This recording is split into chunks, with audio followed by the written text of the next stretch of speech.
stopped in to visit the Dalwhinnie Distillery. This is supposed to be the highest distillery in the Highlands, so they get the snow melt water.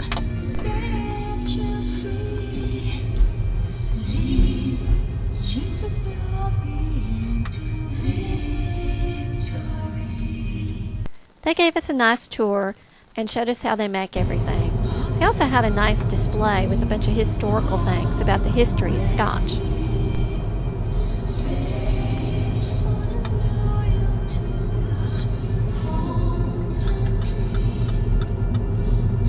We were heading back east towards Aberdeen across the Grampian Highlands, and south, right in the middle, we ran into Blair Castle.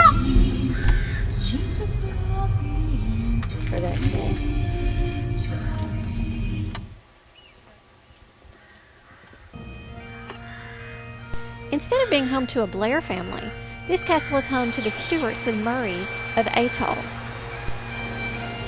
Queen Victoria gave the Duke of Atholl the right to be the only one besides herself to keep his own standing military. So the Duke of Atholl is chief of the Atholl Highlanders. They wouldn't let you take any pictures inside, but the front hall was amazing with all of the armory and rifles on the wall that went way up high. There was also an amazing, incredible ballroom. It was done in dark wood with all these antlers on the wall, but it was really something to see. Well, they wouldn't let us take any pictures inside Blair Castle. Oh. So we've come out to the little village, Blair Atholl. Let's see if there's a little shopping next door in our place. There's a tea room. Next, we pulled over at the Killiecrankie Pass Visitor Center. I expected to see all this stuff about a battlefield, and instead, all the displays were about wildlife. This area is called the Soldier's Leap. Some soldier leaped off of something during the first Jacobite uprising. It's an edge where somebody could leap off of something down to the river down there. That's the bathroom, and that's the Soldier's Sleep Cafe. I went above the pass where I met with another water very deep. It was about 18 foot over betwixt two rocks. I resolved to jump, so I laid my gun and hat and jumped. Lost one of my shoes in the jump. Donald McVeigh. Okay then.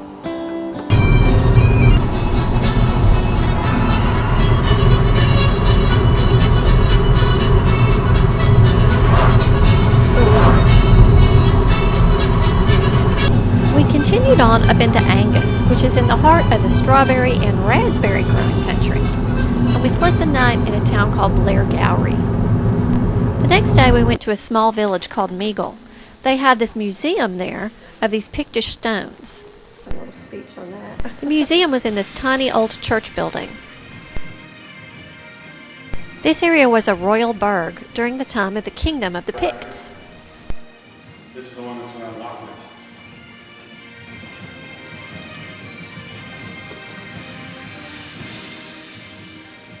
The Romans called all Scottish people Picts because they painted their skin blue. But this was a group of people who came a little bit after that and called themselves the Picts.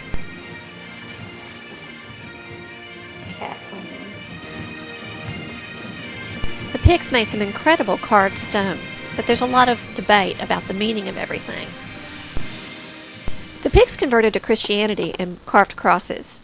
Prior to that, it was against the religion of the Celts to write anything down in a written language. They had to memorize things, and they might use some symbols. Again, that's the big Guinevere stone that they said marked Guinevere's grave. The person on it being... The legend of King Arthur goes back to the time the Roman Empire was collapsing, but there ended up being several people named Arthur, and each of them had a great story. The clan MacArthur claims to be descended from an Arthur. And locally in this area, there's a grave that's supposed to be the grave of Guinevere.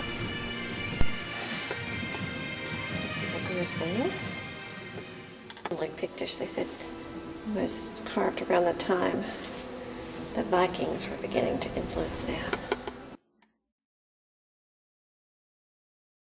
The next place we stopped was where the late Queen Elizabeth, the Queen Mother, grew up. which was at Glamis Castle.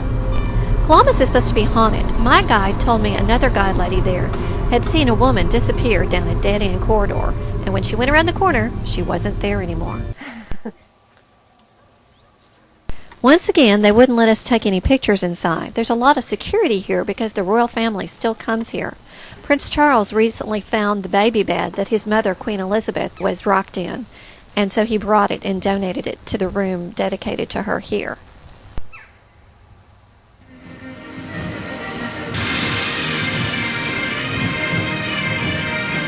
Sorry I can't show it to you, but there's something uniquely Scottish about the look of this castle. I really like it. We didn't take the time to see it, but there's also a garden nearby that they dedicated to Princess Margaret when she died recently.